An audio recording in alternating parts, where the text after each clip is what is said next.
Hello. Since 1903, when the Wright brothers first took to the skies, Flyer-1, aviation has come a long way. Flying machines set records, one more incredible than the other. The first flight lasted only 12 seconds, during which Flyer-1 covered a distance of some 36.6 meters. But it was a revolution. Welcome to Facta 7. Modern aircraft fly at a distance of 14,260 kilometers like a Bombardier Global 7500, or at a speed of 3,530 kilometers per hour as a Lockheed SR-71A. But the record holder holds almost 500 aviation records, of which 240 are world. This Titan does not take off. It pushes the Earth away from itself. This is not a plane. This is a dream. At each airport where the flying giant at 225 takes off or lands, a large number of spectators gather to capture this event. Eyewitnesses enthusiastically share their emotions from the experienced meeting with such a hull. The wingspan is 88.4 meters, the hull is 84 meters long, and its height is 18.2 meters. By comparison, the football field measures 110 by 64.75 meters. Weight of the giant is 250 tons. When fully loaded it weighs 640. Maximal speed of an 225 is 850 kilometers per hour. Maximal altitude 12 kilometers, cruising altitude 9 kilometers. Maximum range 15,400 kilometers. Practical range with 200 tons load 4,000 kilometers. Titanium requires a runway of 2,400 meters to take off without cargo. When loaded it needs 3,500 meters. Titanium takes off at 560 kilometers per hour and lands at 295 kilometers per hour.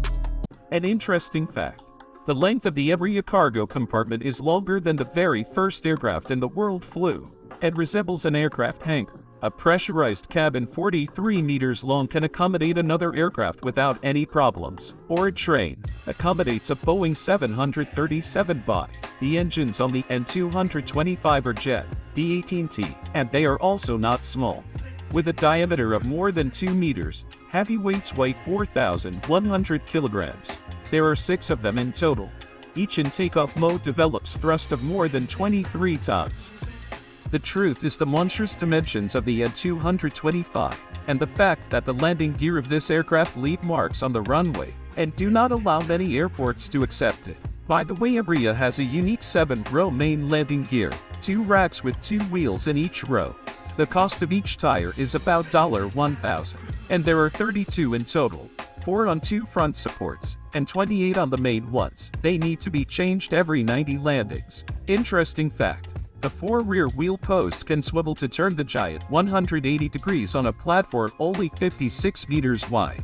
The opening of the bow cargo ramp is 7 minutes, and the process itself received the lyrical name Bow of the Elephant. Indeed, there is something mesmerizing in this action.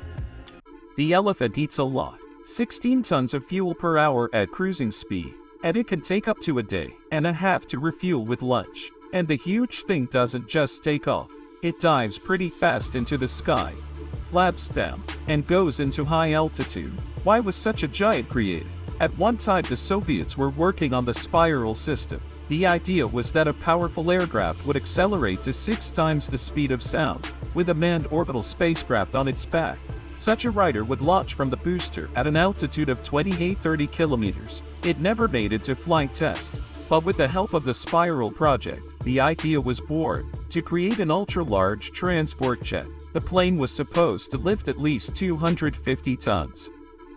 And 124 was taken as the basis for the development. Chief designer of NBO Lightning Gleb Lozado Lazinski considered the launch of the orbiter directly from the Embraer.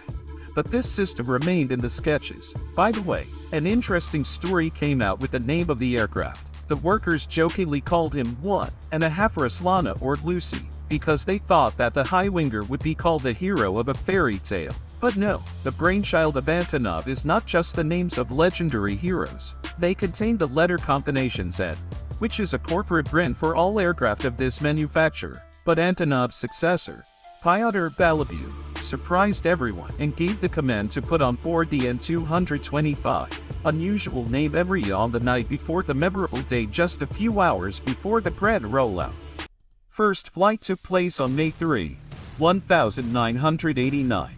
Never before have space technology tests been demonstrated to such a wide public, especially live. In the summer of the same year, the USSR distinguished itself at the famous Le Bourget exhibition in Paris. USSR for the first time except for civil aircraft Il-96 and Tu-204 showed the giant aircraft Il-225 with a spaceship on its back, which amazed everyone present. At the Antonov Aviation Scientific and Technical Complex, both practical and rather exotic proposals began to arrive. For example, Mr. Samarkandi is a British citizen by origin, a Pakistani, proposed to create a 3-deck passenger liner based on Embraer.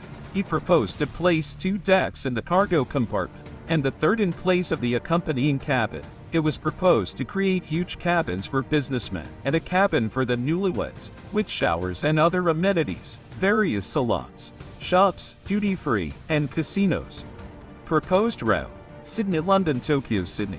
Oilmen planned to use the N225 to transfer a distillation column weight 190 tons on an external slate from Kuyabyshev to the north. The usual transportation of such a column takes 2 years. Embraer could do it in 15 days. Work began with the developer and manufacturer of the column to reinforce it in places of installation on the aircraft. But after several months of hard work, the customer, without explaining the reasons, refused this undertaking. Of course, work on the N225 aircraft also stopped. A couple of times Embraer presented the USSR at air shows in Canada and the USA. Several times flew to the States with humanitarian cargo. On one of these flights, an unpleasant story happened for the crew. Unpleasant, of course.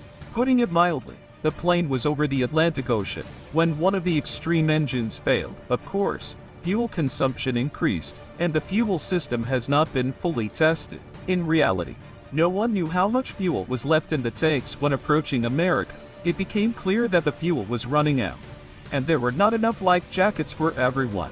Fortunately, American leaders contacted dispatchers, and the crew straightened the route and sat on the runway. Naturally, the engine stopped during taxi. In general, it was still a flight. After the incident, the giant was sent on vacation for an indefinite period. As a result, it was dismantled and the engines were rearranged to commercial Ruslands. But Embraer, and once again lucky, after a long stay on the ground, upgraded and certified for commercial operation aircraft, took off into the sky on May 7, 2001. In 2009, the N225 underwent another upgrade and increased its lifespan until 2033. To become famous, the Air Titan did not have to fly at a speed of 11,854 kilometers per hour, like a NASA X-43 drone, or climb to a height of 112 kilometers like a Spaceship One. During the operation of the N225 set almost 500 aviation records, of which 240 are world. In 2001, titanium lifted a record weight of 253.82 tons into the sky, and a record commercial cargo transported 247 tons of construction equipment from Prague to Tashkent in 2004. In 2009, Embraer delivered the heaviest monocargo in the history of aviation from Frankfurt to Yerevan, generator with a special frame, with a total weight of 187.6 tons. Exhibitions of paintings were even held on board the giant. Exhibition of 500 paintings, works of 120 artists was held in 2012 during the air show SB21 at an altitude of 10,150 meters, and the longest cargo in the history of air travel, 2 windmill blades, 42.1 meters long each. The Hero delivered from China to Denmark in 2010. Yeah, what can I say? On September 11, 2001, during only one flight, the crew of Alexander Golubenko set 214 national and 110 world records. In general, during his life, the legendary pilot broke 263 world records, 234 of them on the Embraer. And in the world, N225 is often called an ambulance, since many of its flights are in transportation. It is humanitarian cargo to all corners of the world who have experienced this or that natural disaster. In 2009, provided Samoa with generators needed to restore operation of a power plant damaged by the tsunami. In 2010, large construction equipment for the aftermath of the earthquake in Haiti. And already in March 2011, the aviation giant held after the great earthquake in eastern Japan. Interesting fact, the farthest point from the base airport where Embry visited the island of Tahiti, distance along a short arc of the globe about 16,400 kilometers. At 225 takeoff and landing is a real show at any airport. Crowds of people gather. For example, in the homeland of kangaroos, on the roads leading to Berta Airport, huge traffic jams form. People even spent the night in cars to take a comfortable observation position. Have you ever seen this Titan take off or land? Or maybe he stood next to him or even visited inside. Write your feelings in the comments. Mega aircraft have competitors, but they are not commissioned, so in the world there is a demand for super heavy and super large air transportation, which means the N225 still work hard for the benefit of people. Did you like the video? Don't forget to hit the bell icon so you don't miss anything.